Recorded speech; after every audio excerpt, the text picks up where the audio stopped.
Perfect. So I will let Celeste begin our Financing Your Education session today. Thanks so much. Okay, so again, welcome to the Financing Your Education session. Today we're going to go over all things financial aid. Again, feel free to use the chat function and I'll keep an eye on that to make sure that we get all the questions answered as we go. So just to start, we'll start with the agenda and what we'll go over today. So the first part of the presentation, we're going to go over the financial aid office, who we are, how we can support you, what functions do we serve on campus, and how you can connect with us. In addition to that, they always go hand in hand. We're going to talk about OSAP, so OSAP Basics 101, as well as how to maintain your eligibility, as well as some other institutional aid options that you may not be familiar with. And then again, we'll have a brief Q&A period for you to ask questions as we move through the content of the presentation.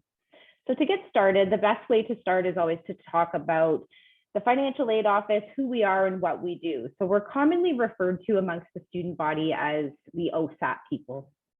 So many times I'll be in the important lineup and people will forget my name and say, OSAP lady, which is fine. We'll always respond to that. And while OSAP administration is a large part of our role at Durham College, it's not the only thing that we do. So keeping that in mind, and I always say if there's one thing that I'd like you to take away from today's presentation, it's that the financial aid office is a point of support for you. So if you are a student attending post-secondary, with that comes the expectation of paying your fees, looking after your living costs, your supplies, your book costs, all of those things are a part of your financial plan. So the financial aid office is a place where you can go to get support and assistance in terms of OSAP administration, maintaining adequate finances to ensure that you're academically successful throughout the school year, any type of emergency, exploring other financial aid options that are available through Durham College and beyond. So on the screen here, you'll see kind of a snapshot of what the pieces are that we look after. So the first one being financial aid coaching. What that means is that all of you as students at Durham College will have the opportunity to book an appointment to meet with a financial aid coach for one-on-one support. That could be anything from a proactive perspective, which is a preference, that you're connecting with our office, getting connected with your financial aid coach so you have a point of contact as you move through your academic journey. We can have a look at your OSAP application, identify any missing information or errors, see if there may be additional review options to generate more financial aid. We can talk about your specific financial circumstances to make sure that you're accessing all of the available resources available to you to make sure that you have adequate resources throughout the school year. So in addition to the coaching, we also offer financial literacy workshops, which is similar to what we're doing today. This is kind of a crash course on all things financial aid. But we also offer more targeted workshops throughout the academic school year. So for instance, students who are entering the end of their studies could attend the OSAP repayment, the road to repayment. So gaining skills about what does credit and debt management mean? How do I repay my OSAP? What are my options? Things like that. Although hopefully everyone has some knowledge about that as they enter into their financial aid experience while they're a student. But it's typically something that students are more focused on as they're entering the end of their program. So those are sessions that you can look out for on the event calendar or through the MyDC on the financial aid tab. We would house all of that information there as well. And then of course, OSAP. So we do administer OSAP on behalf of the ministry. Sheila, I saw OSAP, Sheila asked about OSAP being for domestic students. So OSAP is primarily for Ontario. Oh, thanks for sharing the link there. Also on the OSAP website, if you want to share that link, www.ontario.ca/OSAP, that link will show you eligibility for OSAP. So you need to be a Canadian citizen, permanent resident, or protected person who's been living in Ontario for 12 months or more. You can gain residency through your parents if you're a dependent student. But that's something that we can assist you with. But primarily, yes, it would be for domestic students. We do have a designated international education office that would be able to support international students with the financial piece of understanding your fees and payment options and things like that. We do administer the iWorks program, which is international work study, so allowing students an opportunity to work on campus, as well as our DC Works program, which is for domestic students who are full-time, studying throughout the standard academic school year from September to April. So we're going to talk a little bit about those pieces a little bit more in depth as we move through the content of the presentation. In addition to that, if you have any other questions, Sheila, feel free to drop them in the chat, and we can definitely have a more fulsome discussion about that when we get to that slide. As well as the OSAP and the financial aid coaching and workshops, we also administer the scholarship, bursary, and award program on behalf of the college. So we'll talk a little bit about what that means. That kind of falls under the institutional aid options. So we'll enter that discussion at nearing the end of the presentation and get any questions that you have about that. And then the last piece is emergency financial help.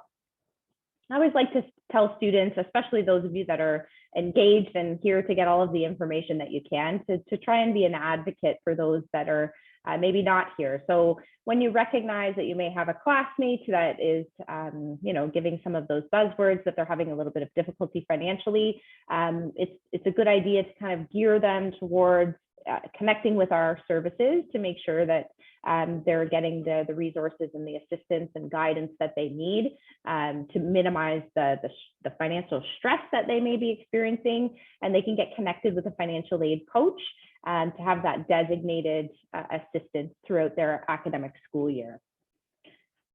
So you can drop it in the chat if there's any questions about what we do or who we are. I guess before we move on, it's a good time to share about what our services look like. So as we enter the start of the fall intake, the financial aid services are ramping up to include phone services. So you will be able to connect with the financial aid office over the phone on Monday, Wednesdays, and Fridays. And then we will be available via live chat on Tuesdays and Thursdays. If you're looking to visit us in person for a first come, first serve service, we are offering that as of August 15th. We will have a financial aid representative available on a first come, first serve basis to visit us on the second floor of the Student Services building. And that will resume on the 15th of August and remain through into the start of the semester. So always great to see people face to face, and sometimes that's the preference. So you're more than welcome to come and visit us in person. Okay, let's move on. So this is always the number one question that we usually get. How do I apply for OSAP? So for those of you that are here with us, if you've applied for OSAP, you can leave that information in the chat. If you have some specific questions about where you are in that application process, feel free to leave that as well. And we're going to talk a little bit about what that process looks like, and a few things about OSAP that we should know as we move into the beginning of the academic year. So OSAP is a needs-based program. It's based on income and assets to supplement income and assets that students already have access to. So it is one application. We'll assess your eligibility for all of the different types of financial aid that's a part of OSAP. So all of the different grants and loans, both federally and provincially, would be determined based on one application. The OSAP application itself will ask you very deliberate questions to determine what your financial need is, and then generate your OSAP assessment based on that information. OSAP will automatically always pay the school first. So what that means, what that means is that if you have an OSAP assessment that, let's say hypothetically, it's $5,000 being released in September and you owe Durham College $2,000, we would take from the available OSAP funding and we would pay that directly to your Durham College tuition account, and the remaining funds, the remaining $3,000, is what would be deposited into your bank account. So this is important when you're going through the planning stages of how you're going to allocate your resources, simply because if you're looking at that bottom line number of $5,000, you need to consider what of that amount is being redirected to the institution to pay your fees, and then what's left over is what you're going to use to allocate in your budget towards the other things like your living costs, your books, compulsory fees, any supply related costs, things like that. So that's important to note when you're going through the planning part. And then OSAP is, of course, composed of both loan and grant funding. The difference between the two, loan is the portion that you need to repay, and grants are the portion that you need or that you don't have to repay. We're going to talk a little bit about what that looks like. Of course, there are nuances in terms of things that can impact your grant to loan conversion. So in the event you chose to withdraw from studies, you drop to part-time, that may impact, or income verification may impact your grant eligibility. So it's very important that you're connected with your financial aid coach to understand your OSAP application details and to keep them up to date. So that way you can have a better understanding if there's any implications on your financial aid eligibility in terms of OSAP. Okay, let's have a look. I saw a question come in. Problems applying for financial aid on my DC. I've already applied for 21-22 school year, even though I didn't attend. Okay, so this is a good question, and this is one that's very common. So we don't launch the general bursary application until studies have begun, to ensure that only registered students have access to that application. So typically, usually the week before school starts, we'll launch that general bursary application, and you would see that digital signage come up on My DC that the application is now available. So it might be a good idea to mark your calendar for that first week of school, and that's when you're going to see the general bursary application become available for the fall intake students. The DC Works application would be housed in the same place, but we open that a little bit earlier. So we're looking at mid-August for the release of that application. And then once you get your approval for DC Works, then you'll have access to all of the jobs that are available on, I keep on saying My Campus, that's what it used to be called, it's My DC now. Is my tuition automatically paid for through OSAP, or do I have to use my money? So OSAP will automatically redirect from your available OSAP funding to the school automatically. So as long as your OSAP is sufficient to cover what you owe Durham College, we will collect directly from your available OSAP funding, pay the school, and what's left over, that's what will arrive in your bank account. Okay, so how is OSAP calculated? So this is also a really commonly asked question around this time of year as students are thinking about applying for OSAP and accessing financial aid. So this was the easiest infographic that I could find to make sure that we could kind of deliver that calculation in a not so complicated way. So essentially what OSAP does is they take all of the information on your OSAP application.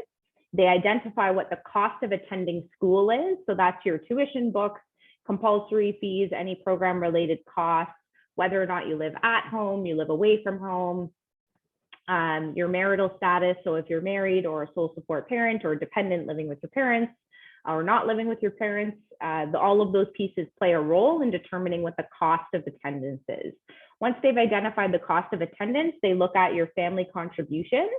So if you're a dependent student, your parents' information would be captured on your OSAP application.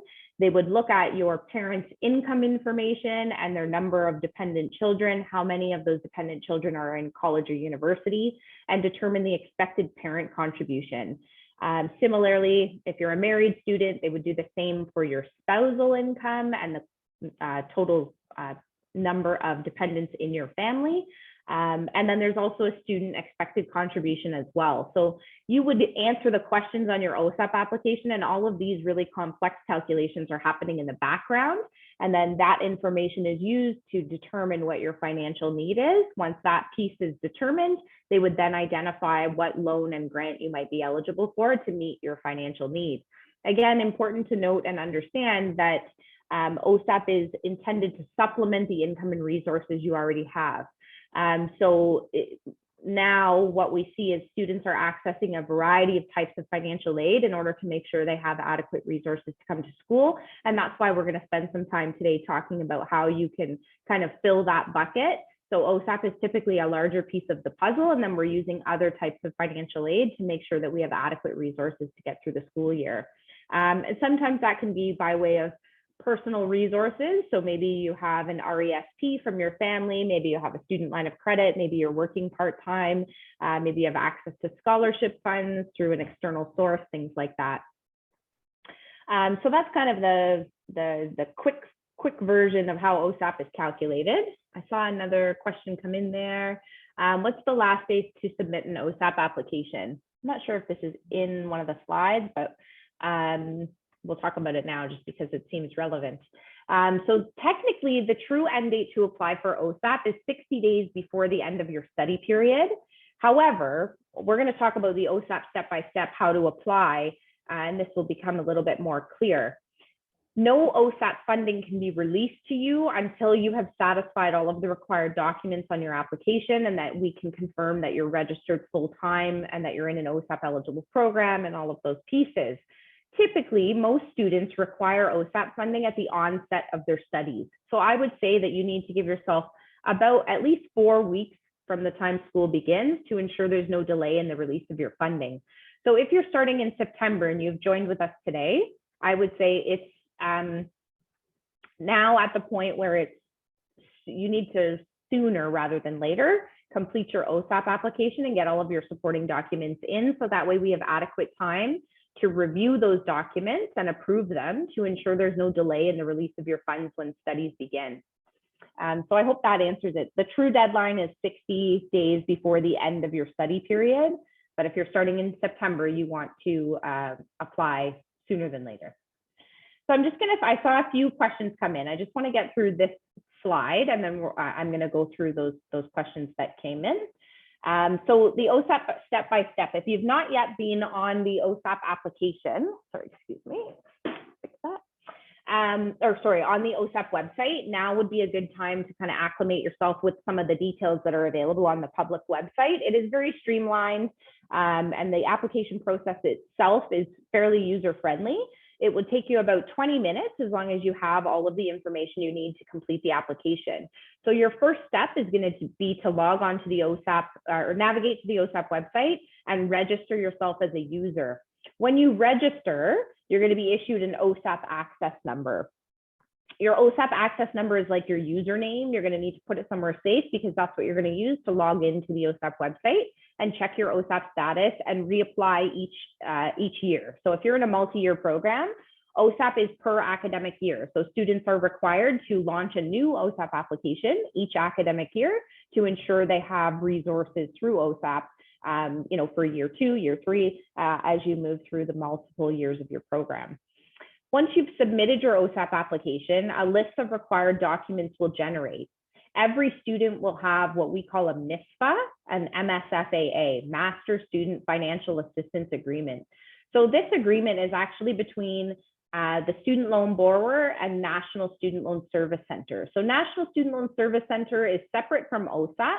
They're like OSAP's bank. They're responsible for issuing the funds into your bank account once we confirm your enrollment, and that's who you're going to be repaying once your file enters repayment.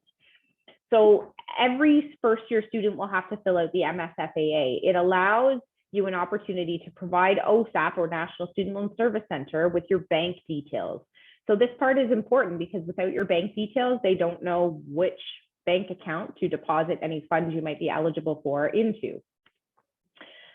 So everyone will have that, and it will carry forward to future academic years. So you don't have to do it every academic year. You'll do it at your first application. And then if you need to change your bank information, you would do that through your National Student Loan Service Center website, which you'll create your login when you complete the MSFAA online portion of the required documents. In addition to the MSFAA, you'll also have additional supporting documents based on how you answer the questions on the OSAP application. So for instance, if I was a student who identified as having a permanent disability or a persistent and prolonged disability, it would generate a required document for me to provide the financial aid office in order to determine my eligibility for any grants that are associated with that status. So I'm going to click yes, I'd like to self-identify as a student with a permanent disability. And then when I hit submit on my application, it's going to generate a form that I need to fill out along with a regulated healthcare professional. And then once that's filled out and completed, I'm going to upload it to my OSAP application directly for review and processing. And then you'll be able to monitor and track the progress of your OSAP application by logging in with your OAN and reviewing the status of your OSAP application. In addition to some of those documents that will generate based on how you've answered the questions, everyone will have consent declaration and signature pages. So this will allow OSAP to do third-party verification checks on the details in your application. So it will ensure that your SIN number is linked to your name and date of birth through the SIN registry check. They do a mild credit check if you're over the age of 22. And same with your parents or spouse. So everyone will have consent declaration and signature pages on their initial application. And then if you are in a multi-year program, when you reapply, that approval on those documents will carry forward to subsequent academic years. So very important that when you submit your application, you're going back and reviewing the required documents, uploading anything that they require in order to bring your file to the confirmation of enrollment stage. Ideally, your file should be at the confirmation of enrollment stage once we get to that first week of school. The confirmation of enrollment is really just fancy terminology for releasing the money. So what happens is when school begins, it's an automated process. We will begin confirming enrollment on completed OSAP files, and that will send the prompt to National Student Loan Service Center to tell them this student is eligible for full-time OSAP. This is how much we would like collected and redirected to the student account, and then the rest would be deposited into the student's bank account. And then OSAP arrives in 2 installments per academic year. So you would receive an installment in September, and then you need to allocate those resources that arrive in your bank account until January, when your second installment of OSAP is scheduled to be released. So as long as you're registered in the full-time course load, that automated process will occur again. If there's any issue with the release of your funds that we recognize at the confirmation of enrollment stage, we would notify you via your OSAP message center and let you know. It appears that you're not registered in a full-time course load, or it looks like you accepted an offer for social service worker, but now you're in a different program. So if there's any difference between the program details on your student record versus your OSAP, that will stop the confirmation of enrollment from going through. So very important that you're mindful of those types of changes. And we're going to talk about the importance of making updates to the financial aid office as they pertain to the details of your OSAP application. So that's kind of the quick version of the OSAP step-by-step. They actually have a really great infographic under the how to apply part of the OSAP public-facing website. So it kind of goes through and gives you an idea of what documents you would need to have with you in order to complete the OSAP application process. So that's helpful to review as well. So income information is primarily the big one that sometimes if you don't have that with you when you go to complete the OSAP application, it can kind of put you at a standstill. So you want to collect those details first before you launch the application process. Okay, so I saw a few questions here. When does the iWorks application for financial aid open for the fall intake? I would have to confirm, but I believe it's going to be a week or 2 before school begins. But if you'd like, you can always email dcstudentemployment@durhamcollege.ca. And that email will bring you to our on-campus employment coordinator, who would be able to give you a more defined date in terms of for the release of that application. But I want to say it's 2 weeks before school begins. Okay, so I'm aiming for iWorks enrollment when I tried to fill out the financial aid form. Message popped up, unavailable for selected term. So no, so they haven't launched yet. One of the uploads was denied due to it being uploaded incorrectly. Should I resubmit it online through the optional uploads, or should I mail it to the financial aid? My suggestion would be to upload it. That is always going to be the most efficient way to provide us with documentation. If you mail it, then we're losing all of that time, you know, when it gets the mailing time, and then when it arrives here, it has to go through our mail room, arrive at our office, and then we have to sort through it. So the physical mail is definitely a longer process. I would definitely suggest uploading it directly to the optional uploads. You could follow it up with an email if you wish, but we will review the optional uploads and attach it to the correct document type if that's what we need to do. This income would be earned. That was, I got a direct message. You'll have to clarify. I'm not quite sure what you're asking in terms of income. It may have been relevant while I was speaking, but I must have missed it while I was talking. Does Durham College offer other scholarships for international students? So you would need to speak with the International Education Office directly. I know that we have an international scholarship, but in terms of eligibility and how that's determined, that's all done by the International Education Office. So best to get the information directly from them in terms of what the expectations are for grades or things like that, and they would be able to assist you with that.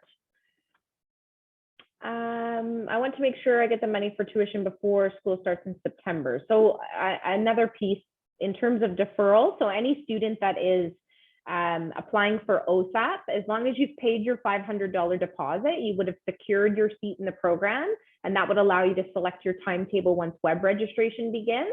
As long as you've done that, then your tuition payment is deferred for 60 days after the start of the term, and which is the timeline that you need to make sure that your fees are paid in full. So as an OSAP funded student, we don't confirm enrollment until studies have begun. Within 10 days before is the earliest that we can start doing it. And we will collect, and like I said, we will collect directly from your available OSAP funding and pay the school. So as long as you've paid your deposit and you've picked your timetable, you're good to go ahead and start school, and then the OSAP confirmation of enrollment will happen automatically. How many months of earning are considered 3 or 6 months? I'm not sure, again, what we're referring to in terms of the income. Megan, the session is recorded anyway, so you'll be able to access that. I joined late. Is there any document I can refer to? So you can connect with the financial aid office for information regarding the application process, and we're going to carry on, finish up some details about the OSAP piece. And then we're going to talk a little bit about institutional aid options. Okay, so I just want to get through the OSAP part, and we'll talk a little bit about the rest. And I see that there's a couple questions coming in, so I want to make sure that we have enough time at the end for the Q&A to make sure that you all get your questions answered. So just before we finish up with OSAP, I'd like to take a little bit of time to kind of go through what it means to maintain OSAP eligibility. So it's important to remember that OSAP is specifically designed for post-secondary level students. So with that comes some expectations in terms of maintaining OSAP eligibility. So the first piece is the academic piece. So students are expected to maintain academic progress throughout their studies in order to ensure subsequent eligibility in ongoing studies. What that means is that students have to pass 60% of a full-time course load or more. If you're a student who has self-identified as having a permanent disability or a persistent and prolonged disability, you may qualify for 40% course load or more and still retain eligibility for full-time funding. So the academic piece is first. If you withdraw or you drop to part-time, that can also impact your OSAP eligibility, which can result in academic probation or restriction depending on the status of your OSAP files at the onset of the school year. So obviously, if you're a first-year student, you have a clean slate. If you find yourself in a situation where you're having difficulty academically, then definitely reaching out to the financial aid office is a great place to kind of get a better understanding of what the expectations are for OSAP implications. But we're also happy to make referrals to other areas in the institution that will help you get back on track academically. So student academic learning services, your school office or faculty as we refer to them now, your student advisor, peer tutoring program, all kinds of resources that can kind of help you stay on track academically. If you have personal circumstances that are impacting your ability to fully participate in your academics, we can also make those referrals as they're relevant.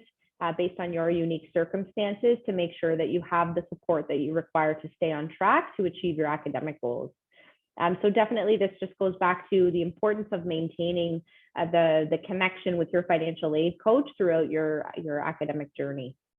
The updates piece, so as a student loan borrower, it's your responsibility to make sure the details of your OSAP application remain up to date.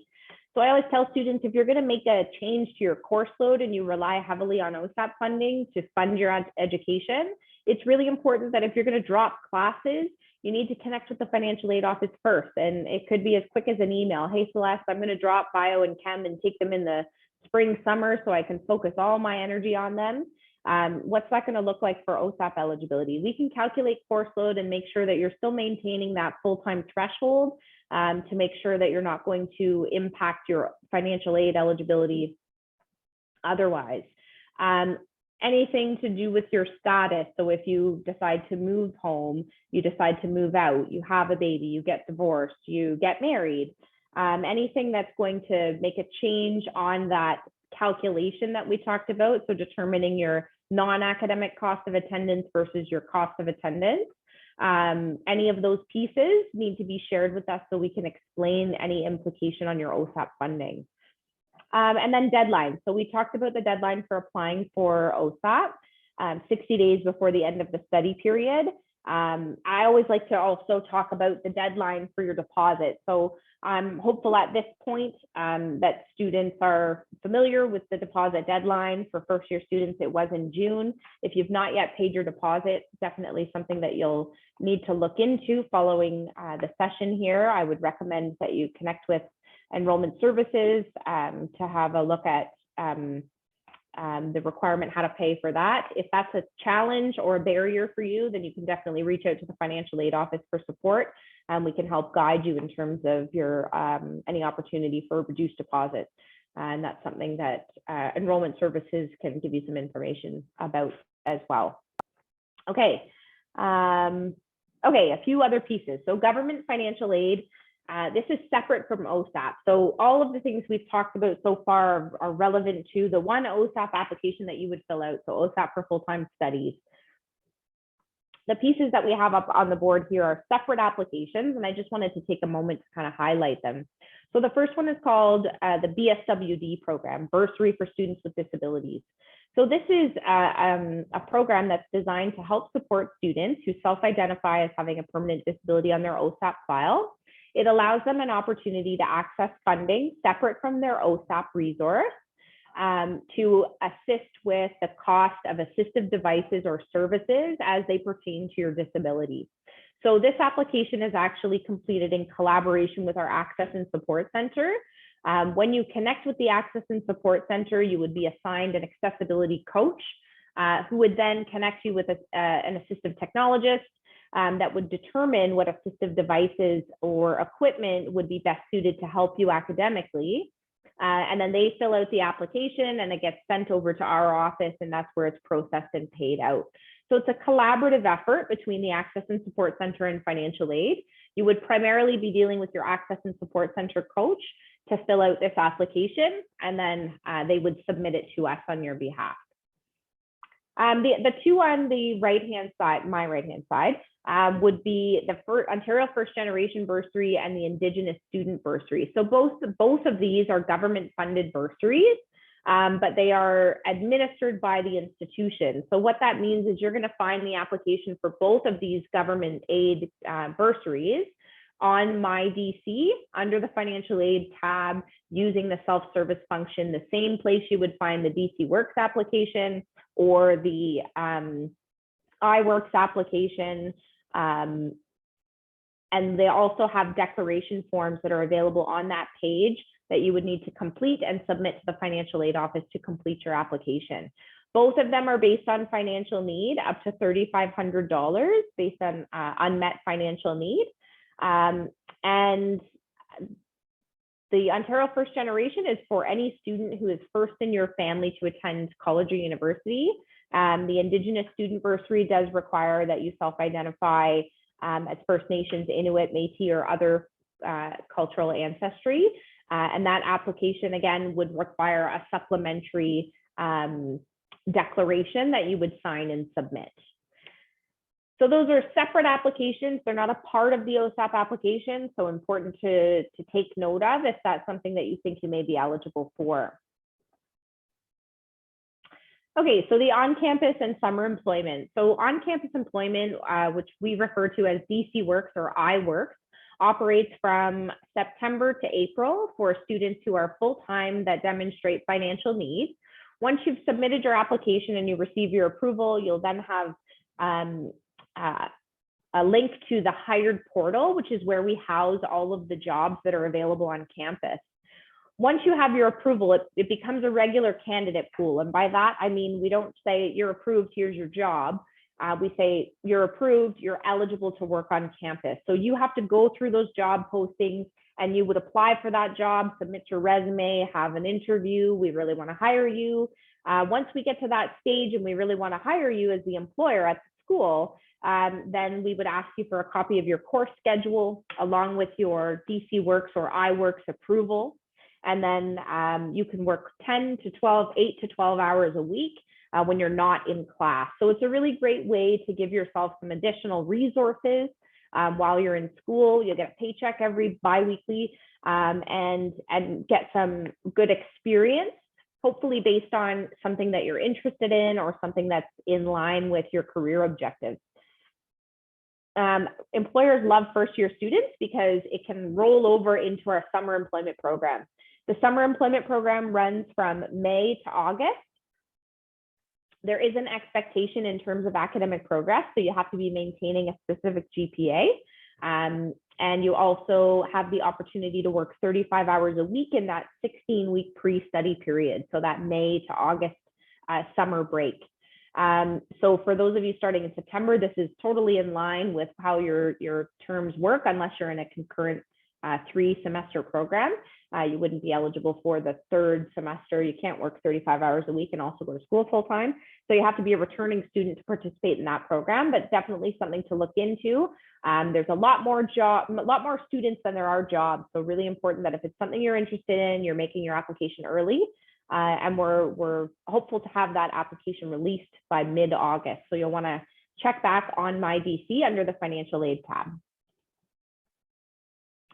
Okay, so we'll talk a little bit about scholarships, bursaries, and awards, and then we'll have some time for some Q&A. So the commonality between the three is that they're all free money. Everyone loves free money, so definitely something that you want to make sure that you're taking advantage of.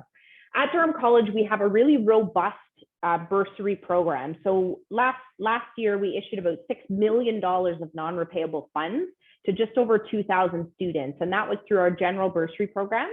The eligibility criteria for our general bursary is that you're a full-time Durham College student who demonstrates financial need. So it is a separate application from OSAP. It's available on My DC under the financial aid tab. And we get a really good snapshot of what your income and resources are versus what your expenditures are, what the difference between the two identifies if there's a gap that we need to close through bursary funds or if you have sufficient resources. So I would definitely say if you're a full-time Durham College student, that's something that you should be applying for. And that's for our domestic students. International students would work with the International Education Office for assistance and support in terms of creating a budget and things like that. The difference between the three can help us identify what types of funding you can apply for. So bursaries are typically just based on financial need. Scholarships are based on academic merit, and then awards are based on a combination of both. So you might see an award that's for, you know, a specific program, a specific area, municipality, age group. So a lifelong learner that's over the age of 25 might be eligible for a specific award. Things like that. So on our general bursary application, we ask a whole bunch of questions at the end that seem maybe a little odd when you're filling it out, but what we're doing is trying to target if you might be eligible for some of those more specific awards that are available. Awards are donor awards is what we refer to them as, and all that means is that there's an abundance of organizations and agencies across the region and beyond that donate funds to the institution, and then we're responsible to issue those funds to eligible students. So by filling out the general bursary application, it allows us to capture if you may be eligible for some of those more specific donor awards. And then, of course, the opportunity for external opportunity does exist, where you can, I always tell students to make sure you're having those conversations with your friends and family about, you know, where you're coming to school, what you're taking. There are lots of employers, agencies, Boys and Girls Club. I know there's lots of employers locally that offer friends and family scholarships. So there's a lot of unions, IBM, Tim Hortons, all kinds of places. The Legion has a bursary. So those are all external, and all that means is they're not adjudicated and assessed by Durham College, they're external. So the financial aid office is still here to support you through that process. We can assist you if you have to write an essay, we can give you some feedback, things like that, but they are external, and we do have a list of external awards available on our MyDC as well, which should refresh, I would say, closer to the fall intake. So that's kind of in a nutshell, scholarships, bursaries, and awards.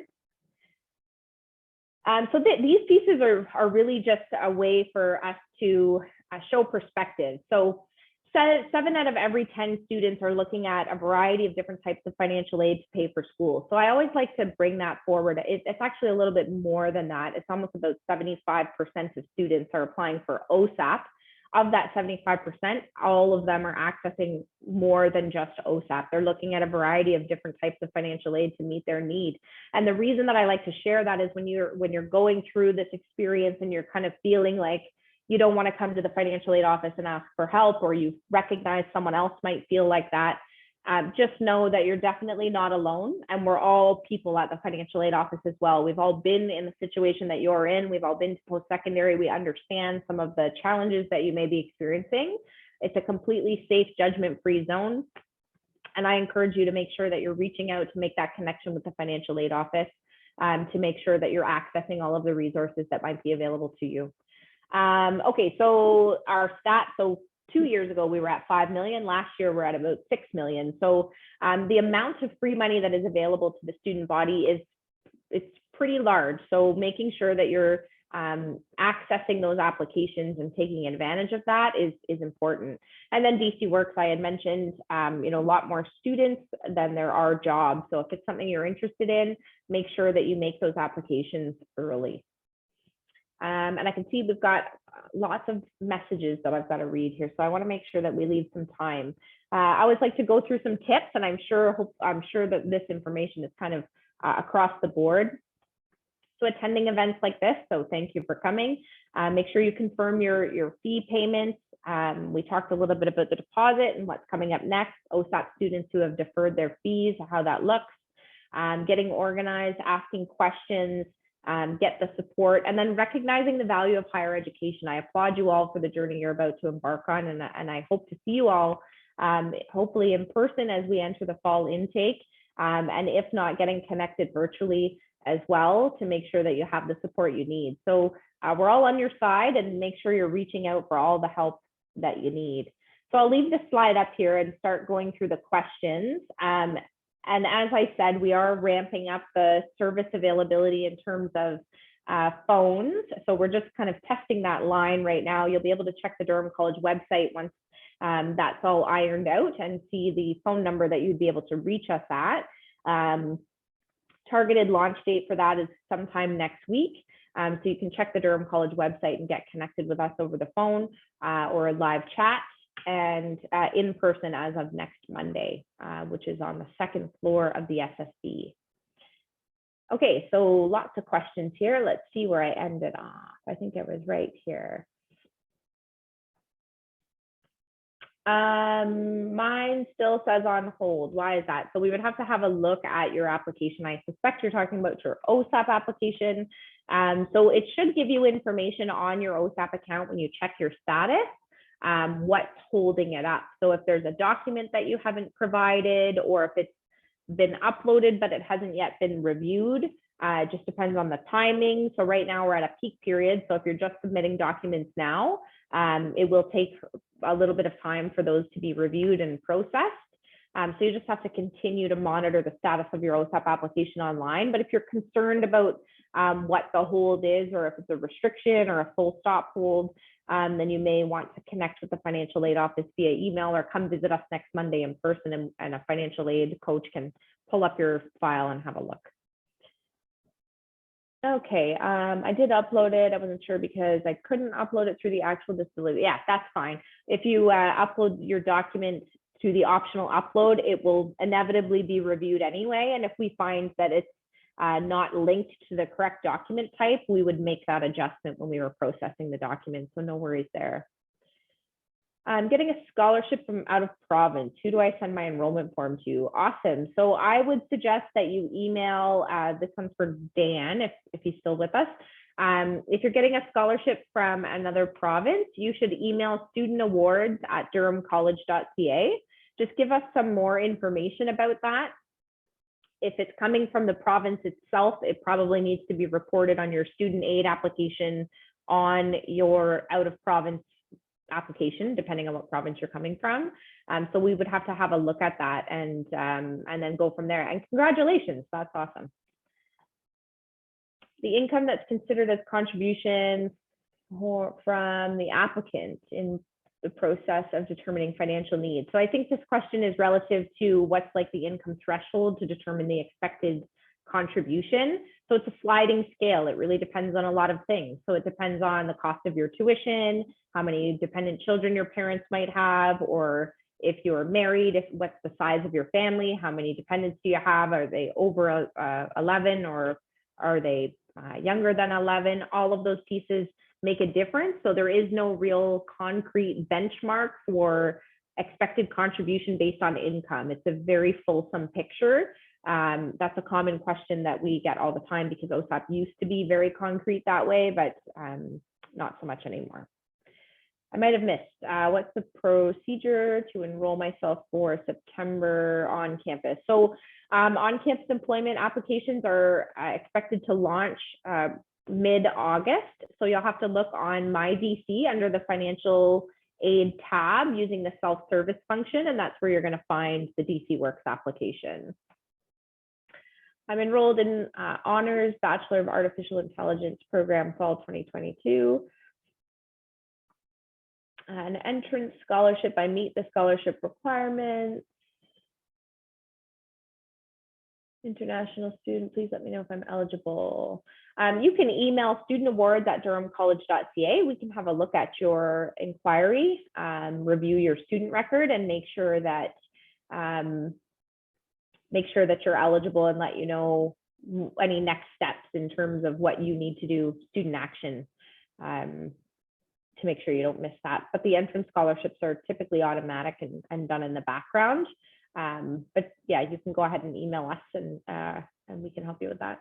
studentawards@durhamcollege.ca.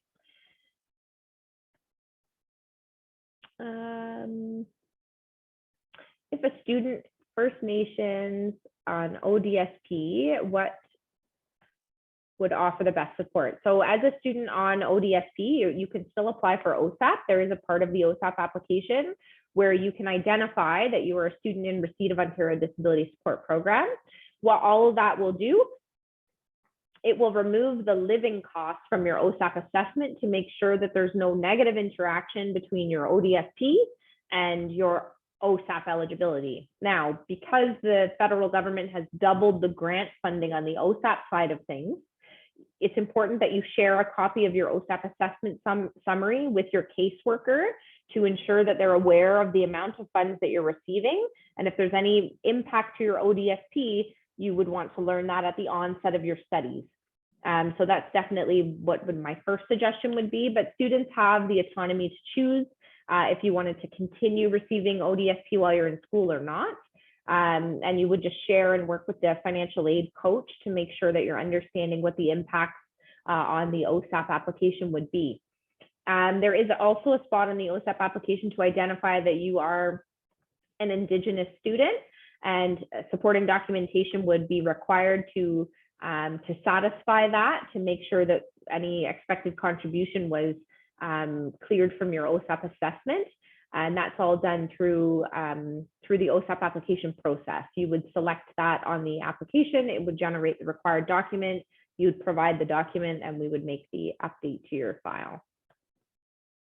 Will on-campus jobs be available for international students if they demonstrate financial needs? So there is a budget for international students to work on campus. So you would apply and we would send you the approval, and then it becomes a regular candidate pool, and those jobs are issued or offered until there's no pot of money to pay those students anymore. So it's very important that you make sure that you're applying early. So international students are eligible for iWork. You just need to be a registered student and registered with the international office, and we would approve your application, and then you would have the opportunity to go and search for jobs on campus. When does scholarships become available? I saw my DC and it told me there is none. So scholarships at Durham College are based on academic merit, and they are in-course scholarships. So what that means is if you're a student in a multi-year program, you're eligible for a scholarship. If you're top 2 in your class, you would receive a scholarship in second year based on first year achievement, and in third year based on second year achievement. So you have to be in a multi-year program, and that's all done automatically. There is no application process. It's just done on the back end in our office based on grades. If you're referring to the general bursary application, which is based on financial need, that would be available on my DC once studies begin. Okay, when trying to apply for jobs, there are no applications available. Okay, so we've discussed that. Student jobs should be posted later this month, thanks. What is the exact date? Exact date of the commencement for fall term. So I believe September 6th is the first day of classes, but you may want to check out the orientation webpage, microsite, for more information about how to get prepared and some important dates leading up to that. So I'm sure we can drop that in the chat, durhamcollege.ca/orientation. How can I make an appointment for August 15th? So if you're referring to the financial aid services, we don't have appointments for the first come, first serve. So you would come in and get a ticket to see financial aid, and it's a first come, first serve service. So first in, first out. You would take the ticket, we'd call, depending on where you are in line, you'd wait for your number to be called, and then we would see you. Thank you for coming, Jordan. I've already paid my tuition. When OSAP is released, will the money just go straight into my bank account? Yes. So if there is no balance owing on your tuition account, then we would just send those funds directly to you. Will OSAP refund my deposit? So the deposit is applied to your tuition. So OSAP considers that as a part of your tuition when you apply. So refund your deposit is probably the wrong terminology, but OSAP will consider the cost of tuition, which includes the deposit, when they determine your assessed amount of money that you're eligible to receive. And you should, if you don't have an estimate, you should be able to log in and see that now. If not, then connect with us. You can either come visit us in person or hop on live chat. It may just even be something like your program, like the cost of your program needs to be updated, and then it will generate your assessment details. But definitely connect with us and we can have a look. So the scholarship eligibility is not necessarily based on any specific GPA. It's top 2 in the program. So international, international at durhamcollege.ca. You can get connected with the international office. 60% course load. So for OSAP purposes, when we talk about course load, we're talking about credit hours. So 60% of course load based on credit hours, not number of classes.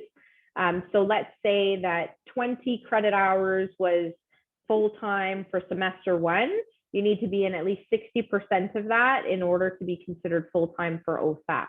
So if there's any questions about your course load, or if you're thinking of dropping classes, anything like that, and you're an OSAP recipient, definitely important to connect with our office so we can have a conversation about that and make sure that you're maintaining full-time eligibility.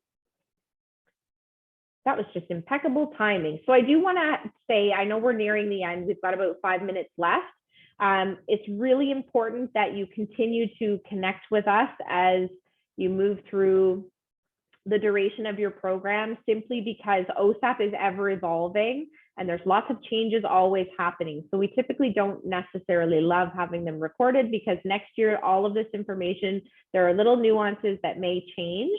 So it's very important that you reconnect with our services, next year if you're going to be an OSAP funded student or require some financial support. So you can get the most up-to-date information. So what we've shared today and went over is relevant for the upcoming 22-23 academic year.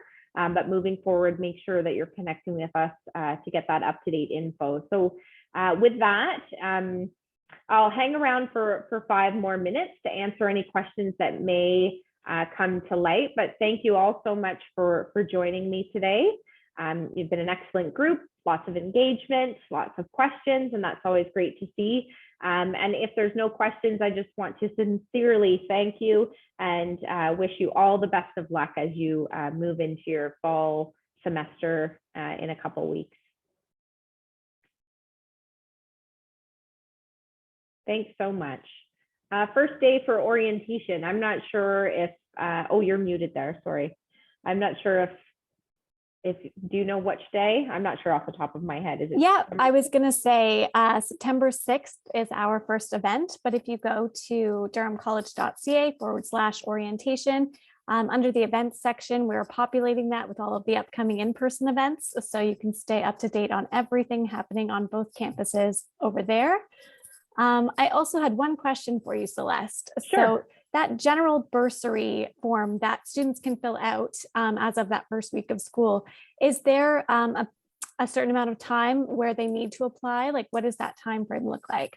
Sure, yeah, good question. So we leave that application open until the end of October. So students who apply by the deadline at the end of October are guaranteed a result from that application by the end of the fall term. Perfect. Awesome. Good to know. Mm-hmm.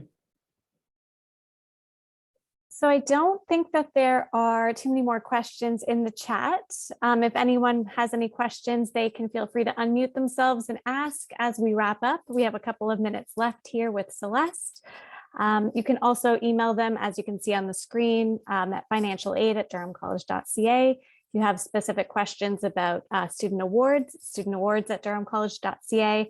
As Celeste mentioned, in person is coming up again, so you can go visit on a first come, first served basis. On which days, Celeste, was that? August 15th, we're going to resume that service. So we're located on the 2nd floor of the Student Services building, and it's a queuing system. So you would come in and take a ticket and wait for your number to be called, and a financial aid representative will call your number and call up your file and get you all the answers that you need.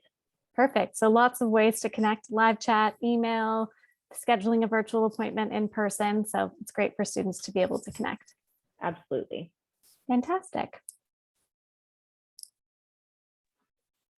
Did you say that enrollment is only 2 weeks before classes starts? No, I'm not sure if that may have been confused with the DC Works application. So the DC Works to work on campus, that application launches about 2 weeks before school starts. Okay. Yeah, so enrollment though, like are you talking about timetable selection? No, I've already got my timetable and I've already paid for my first semester. Okay. But in order to get the money reimbursed from my scholarship, I need to fill out an student enrollment form. Oh, okay. And hand that into the college for them to fill out the college section of it. Okay, so you would bring that to enrollment services. You might want to hop on live chat. In terms of timelines, I'm not sure when they can fill that out for you. I'm not sure if it might have to be done after studies have begun. But OSAP Enrollment Services, OES at durhamcollege.ca, they would be able to help you there, or you can go on to their webpage and get someone on live chat and you can ask that question and they can let you know. I'm not sure if there's a charge for filling out that either. Okay. But that's something that they would be responsible for filling that out if it's a confirmation of enrollment to access funds. Very confusing. Okay. You would think it would be our area, but it's actually enrollment services that would do that. Yeah, we were. You know what? They're also on the 2nd floor of the Student Services building, so you could pop in and have that conversation, or save yourself the trip and just have the discussion via live chat first to make sure you're not coming in for no reason. If you need to wait until school's started, then you might want to hold off. Yeah. Okay, thank you very much. Yeah, no problem. I actually also have a question too. But you have at the end of it, when you finish, You said that you said something about 40% course load for anyone with disability, because you said 1.5, so one is a 60% load at the beginning, and you said something about 40%, and I want to reiterate what you mean by the 40% part. Sure. So students who self-identify with a permanent disability on their OSAP profile and provide supporting documentation, so the OSAP disability verification form, you have to fill that out. Your doctor or regulated healthcare professional has to fill that out. You upload it to your OSAP file, we confirm it, and then it's documented on your OSAP file that you're a student with a permanent disability. Then you're eligible to take a reduced course load of 40% or more, and it will assess you for the permanent disability student grant, which is a federal grant. This year it's $4,000. So they would assess your eligibility based on that. And it also allows you an opportunity to take a reduced course load of 40% or more and retain eligibility for full-time funding. So let's say 10, just for ease of math, let's say 10 classes was full-time, you could take 4 and be considered full-time. Okay. Yeah, so if there's confusion about that, or you want to make sure you're full-time, a lot of the student advisors are very familiar with this process. So I would first have the conversation with them, because if you're taking a reduced course load, you definitely want to connect with your student advisor to make sure that you have a good program plan in place. So you know which classes you're taking at which time. And then you can share that with your financial aid coach, and we can calculate course load to make sure you're meeting the OSAP eligibility. Okay. Yeah. Also, I have another question. Yeah. Oh, Sorry? if another thing is about the payment history. If you don't get any confirmation email for any kind, whether it's like the semester payment or any kind of payments revolving Durham College, you could still go back to the payment history and view back on anything you might miss on it. You should be able to. That would again be an enrollment services inquiry, but you should have access to your student account summary on MyDC. Official receipts, I believe you need to access from enrollment services directly, but you should be able to go into MyDC, view your account summary, and see any charges or payments that have been made on your tuition account. Oh, okay. Yeah. Thank you. Yeah, no problem. I saw a note there about my visit not working. I'm sorry about that. Definitely send us an email and we can book it for you. Yeah, financialaid@durhamcollege.ca, and then we can book it for you, no problem, if it's not working, but we'll have to take a look at that. Thank you. We are at the time of year where appointments are few and far between at this point, just because we're ramping up for the fall intake and it gets really busy. So if it's a pressing concern, my suggestion would be to come and visit us in person after that August 15th, and we can just see you on a first come, first served basis. Well, thank you all very much for coming to our session today. Celeste, you did an outstanding job really explaining everything from OSAP to on-campus jobs. So if you have any further financial aid questions, please connect with that team and feel free to join us in future sessions for first-year students, as we want to help and support you along your way. So thank you all very much for attending. We do appreciate it, and have a wonderful evening. Thanks, everyone. Bye.